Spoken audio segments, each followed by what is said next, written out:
안녕하세요, 안성규입니다. 오늘 예배에 대해서 잠깐 간단하게 해설하고 마태복음에 대해서 마태복음 13장 또 살펴보도록 할 겁니다. 여러분, 예배 요소라고 얘기할 때 조직신학에서 얘기하는 건 여러분 크게 세 가지입니다. 크게 세 가지라고요. 하나는 뭐죠? 첫째, 엎드려짐이에요. 엎드려짐이라고요. 이게 칼빈이 말하는 건요, 예전 예배로 정리를 해놨을 뿐이지 크게 세 가지란 말이에요. 칼빈이 예전 예배로 정리한 이유가 있어요. 이 세 가지를 완벽하게 이해시키기 위해서입니다. 첫 번째는 인간의 엎드러짐, 자복함이에요. 즉, 내가 이 자리에 왔잖아요. 그러면 자복하고 그동안 살았던 나의 삶을 하나님께 내어드립니다. 반성하고 회개하는 시간이 등장해야 하는 거예요. 그래서 여러분, 우리가 예배의 부름이라고 하면서 뭐하죠? 만복의 근원 하나님을 찬양하는 거예요. 온 백성 찬양 드리고, 그 다음에요, 찬송 성부 성자 성령 오직 하나님께만 영광이 있습니다라고 송영 찬송을 시작하잖아요. 그렇죠? 내가 자복한다는 건 하나님의 판단에 맡깁니다라는 의미를 가지고 있단 말이죠. 자, 자복하심이 정말 중요한 거예요. 그래서 우리가 이 예전 예배의 가장 기본인 자복하심의 키워드를 맞춰서 처음에 출발을 합니다. 그 다음은요, 우리의 몸을 어떻게 해요? 각을 떠서 내어드림이라는 개념이에요. 여러분, 내어드린다라는 이 개념 있잖아요. 기꺼이 내 힘으로 내어드리는 것이 아니에요. 그분에게 맡겼을 때 그분이 역사하셔서 그분께서 그것을 받으시는 거예요. 안 받는 사람이 있겠죠. 그럼 뭐가 안 되면 안 받을까요? 자복함이 안 됐을 때는 안 받는 거예요. 그래서 칼빈의 신론에 보면은요, 항상 죄송해요. 신론이란다. 칼빈의 인간론에 보면은요, 인간은 뭐가 없이는 살 수 없다? 하나님이 없이는. 그런데 하나님께 갈 수 있는 유일한 방법, 중생이 될 수 있는 유일한 방법은 예수 그리스도를 영접하는 것이다. 그런데 이것에 대한 작업이 있는데 그것이 바로 회심이다 라고 얘기한 거예요. 이해되셨나요? 자복하심이 없으면 하나님께 각을 내어드릴 수가 없는 거예요. 그러니까 예배의 성공이라고 볼 수가 없는 거라고요. 동의하세요? 그런데 많은 사람들이 하나님 앞에 자복한다고 얘기하면서 자복하지 않아요. 그러니까 예배에 성공하지 못하는 거예요. 세 번째, 그의 말씀에 각인이에요. 각인. 쉽게 설명하면 이것도 어려운다. 하나님의 말씀을 그래야 들을 수 있다니까요. 어떻게 하면? 자복하고 각을 떠서 내어 드렸을 때, 그때야 비로소 하나님의 말씀이 내 안에 박히는 거라고요. 근데 하나님의 말씀이 안 박혔어요. 죄송해요. 안 부르셨어요. 바로 이런 부분을 여러분들 중요하게 생각해야 된단 말이죠. 그동안 자기가 아마 윤현 목사님께서는 아마 자기가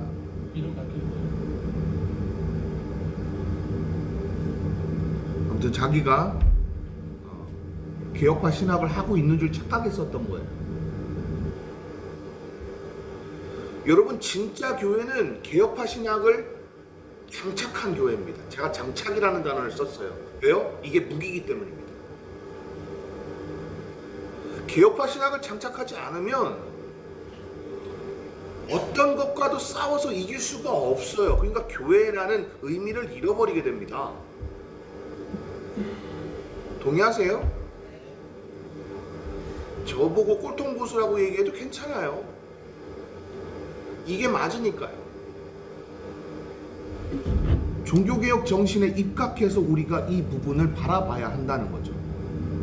자복하심이 안 되면 뭐가 안 된다고요? 각을 떠서 드리질 못해요. 각을 떠서 드리지 못하면 뭐가 안 된다고요? 하나님의 말씀을 각인하지 못해요. 그래서 저는 예전 예배의 3요소라고 불리는 이 세 가지를 굉장히 중요하게 여깁니다. 그런데 우리 수연이 뭐합니까? 그런데 우리 수진이 뭐합니까? 열심히 해야 돼요. 여러분 성경 해석학 왜 처음에 제가 성경 해석학을 전공해야 되겠다 마음을 먹었을까요? 부족했거든요. 제가 해석을 하는데 나는 충분히 괜찮아 라고 얘기했으면 안 했을 거예요.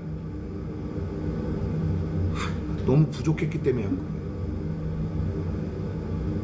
여러분 지금도 제가 공부하고 있을까요? 공부는 끝없이 해야 돼요. 나 오늘 일 너무 열심히 해가지고 지금 몸이 다 후들거려서 나 오늘은 쉴래. 그런 게 어디 있어요? 공부가. 그게 어딨냐고요, 공부가. 공부는 뭐다? 끝없이 하는 거다. 우리나라 목회자들 정말 잘 들어야 됩니다. 공부 끝없이 해야 됩니다. 그물 이야기까지 했나요? 53절이요. 예. 12장. 13장. 마태복음 13장 53절 한번 볼게요. 자, 위에 있는 그 에피소드들, 그러니까 여러 가지 이야기들을 통해서 우리가 알 수 있는 사실이 있었어요. 첫 번째, 주체자가 존재한다. 맞아요? 그리고 그 주체자에 의해서 모든 것이 좌우된다라는 걸 우리 알 수 있었습니다. 맞습니까? 오케이. 자, 그러면 우리 그때 계속해서 얘기할 때 믿음은 무엇인가라는 이 개념에 대해서 마태복음 13장이 제시하고 있는 건 뭐라 그랬죠? 기억나시는 분? 기억 안 나면 그냥 얘기할게요. 믿음이란 그분의 말씀이 들어와야 가능한 것이다. 맞아요? 믿음이란 그분의 말씀이 들어와야 가능한 것이다. 맞나요? 내가 그분의 말씀이 내 안에 있어야 믿음이 생기는 거예요. 동의하시죠? 그럼 여러분, 신념과 믿음은 다른 말인가요? 아니에요. 같아요. 그런데요, 여러분, 이 히브리어 저 안 쓴다 그랬지. 아무튼 아멘이라는 단어가 어떤 의미인지 우리는 좀 한번 보자고요. 아멘이요, 여러분. 네 라는 단어도 있어요. yes 라는 단어, 이런 의미도 있어요. 두 번째로 예, 믿습니다, 이런 단어도 있어요. 이런 의미도 있다고요. 그런데 여러분, 고대 BC 10세기부터 유대인들에게 정착된 메시지가 있어요. 지금까지 BC 10세기부터 그들이 왕정 정치를 시작한 그 이후부터 하나님을 이렇게 섬기자라고 각성하고 그들이 주창했던 메시지가 있어요. 그게 뭔지 아세요? 따라해보세요. 곧 그렇게 될 것입니다. 다시 한번 따라해볼까요? 곧 그렇게 될 것입니다. 그러니까 하나님의 말씀을 딱 들었어요. 아멘이라고 하잖아요. 그게 반드시 됩니다. 됐나요? 여러분에게 주어진 메시지가 바로 그런 메시지여야 한다는 겁니다. 자, 보죠. 예수께서 이런 비유들을 끝마치신 다음에 그곳을 떠나셨습니다. 우선 53절에 다른 에피소드로 넘어간다라는 개념으로 지금 어떻게 했죠? 배경절이 등장한 거예요. 53절이 바로 배경절입니다. 그리고 나서 고향으로 돌아가 유대 사람의 회당에서 사람들을 가르치기 시작하셨습니다. 자, 유대인들의 죄송합니다. 자신의 백성들, 들을 게 있는 자들에게 그것들을 허락하신 다음에 그곳을 떠나셔서 유대인 회당에 들어가셨대요. 일단 이것부터 우리는 좀 살펴봐야 돼요. 배경으로, 그러니까 고고학으로 살펴봐야 됩니다. 유대인 회당에 들어간다는 건 유대 교인이어야만 하죠. 그러니까 신본주의 사상을 가진 야훼 하나님을 섬겨야만 가능한 거죠. 둘째, 누군가를 가르치려고 하면 랍비라고 인정을 받아야 되죠. 그럼 예수님은 인정을 받은 상태네요. 자, 이런 전제를 전혀 모르고선 시작하면 문제가 생겨요. 자, 그럼 봅시다. 랍비라는 개념을 한번 봅시다. 하나님의 뜻으로 사람들을 돕는 자를 얘기해요. 다시 뭐라고요? 하나님의 뜻으로 사람들을 돕는 자. 이해되셨나요? 라피가 그런 뜻이에요. 그런데 그러면 사람들을 도우러 왔기 때문에 거기에서 연설을 하실 수가 있었던 거예요. 말씀을 전하실 수가 있었던 거예요. 그런데 이놈들이 어떻게 하는지 봅시다. 이 사람들이 놀라 묻습니다. 이 사람이 어디서 이런 지혜와 기적을 행하는 능력을 얻었는가? 감탄하는 것 같으세요? 아니면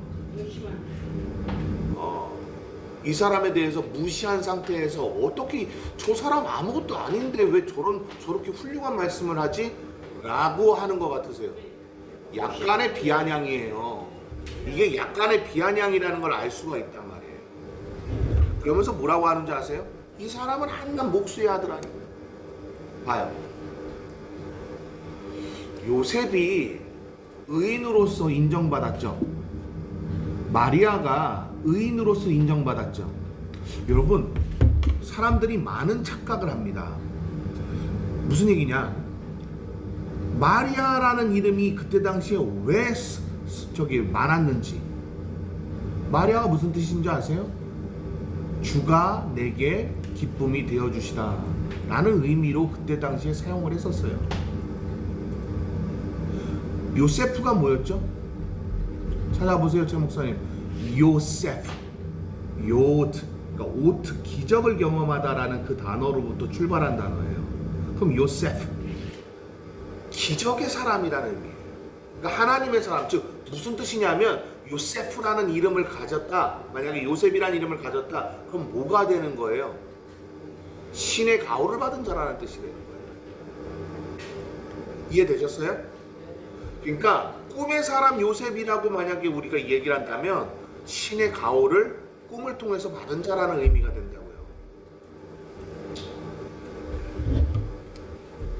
봐요.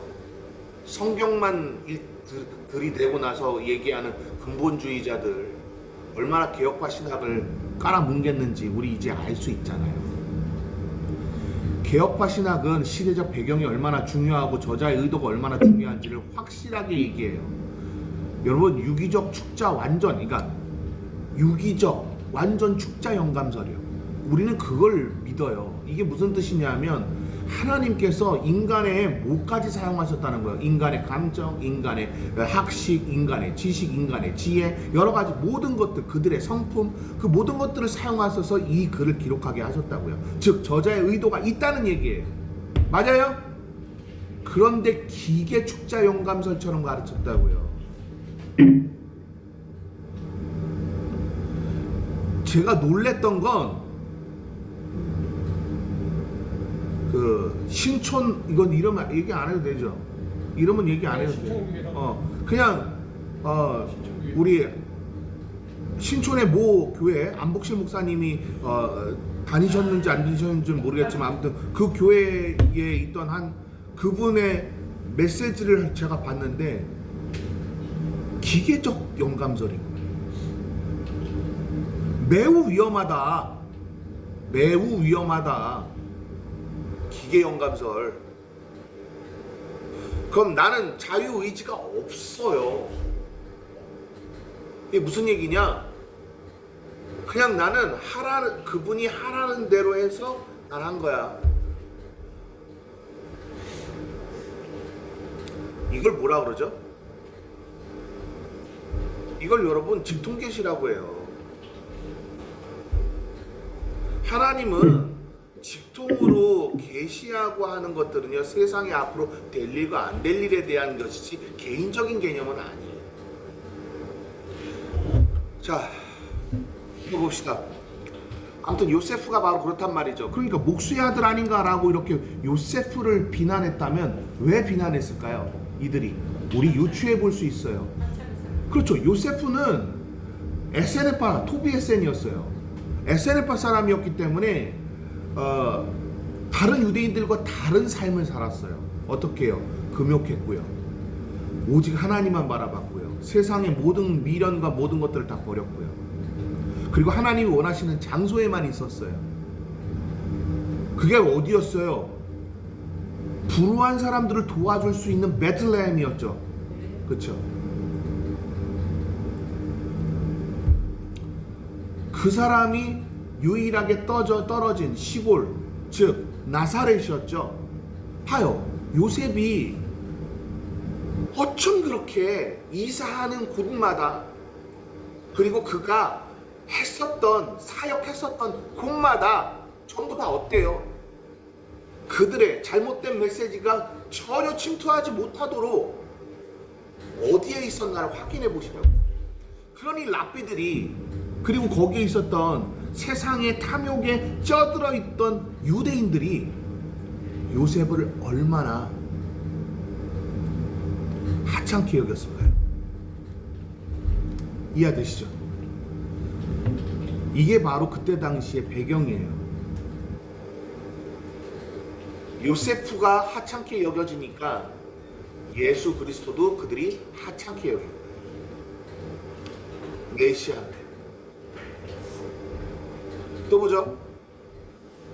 어머니는 마리아이고 동생들은 야고보와 요셉과 시몬과 유다 아닙니다.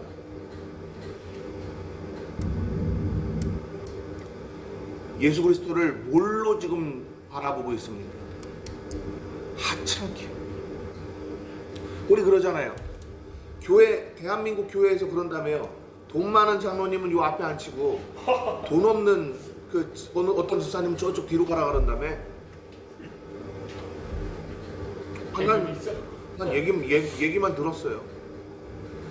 고린도 교회 그 모델 아니에요? 맞아요. 대단합니다.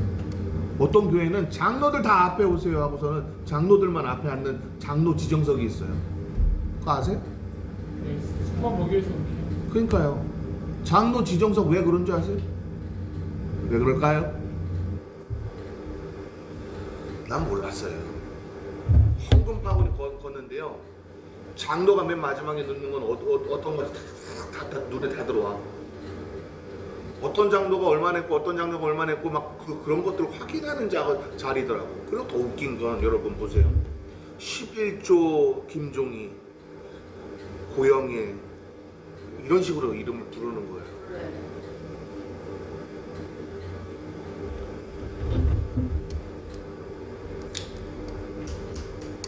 우리 교회는 그런 거 안 부르니까 그런가요? 근데 붉은 거다고 네.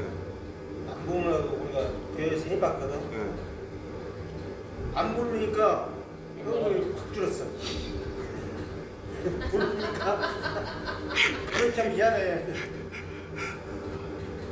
근데 여러분 하나님이 그러라고 그러셨어요? 장로예요. 그리고 또 한 가지 이제 웃긴 거는 내가 이제 재정부장하고 이거 딱 할 텐데 교회에 이제 건의서가 있어. 그거는 나 혼자만 열쇠 갖고 내가 꺼내갖고 내가 그랬거든. 광고할 때 교회 본인이나 내가 뭐 한 거 장로들이나 뭐 잘못한 거 있으면 얘기해서 이거 써 이거나 이거는 나 혼자밖에 안 본다.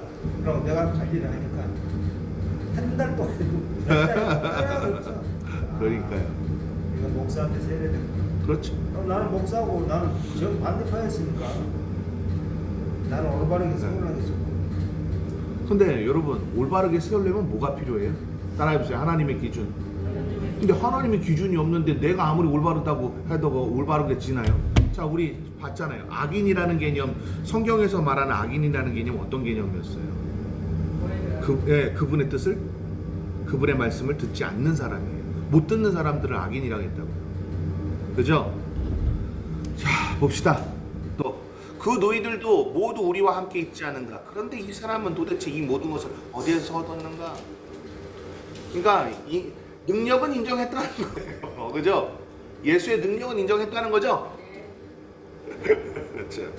그러면서 사람들은 예수를 배척합니다. 그러자 예수께서 그들에게 말씀하셨습니다. 자, 봐요.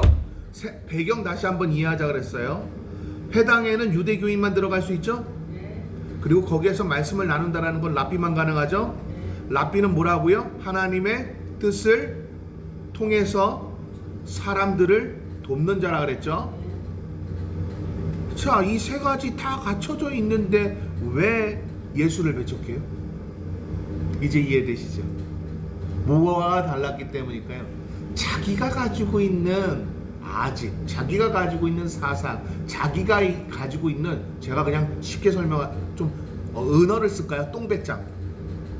그런 것들로 예수를 바라보니까요.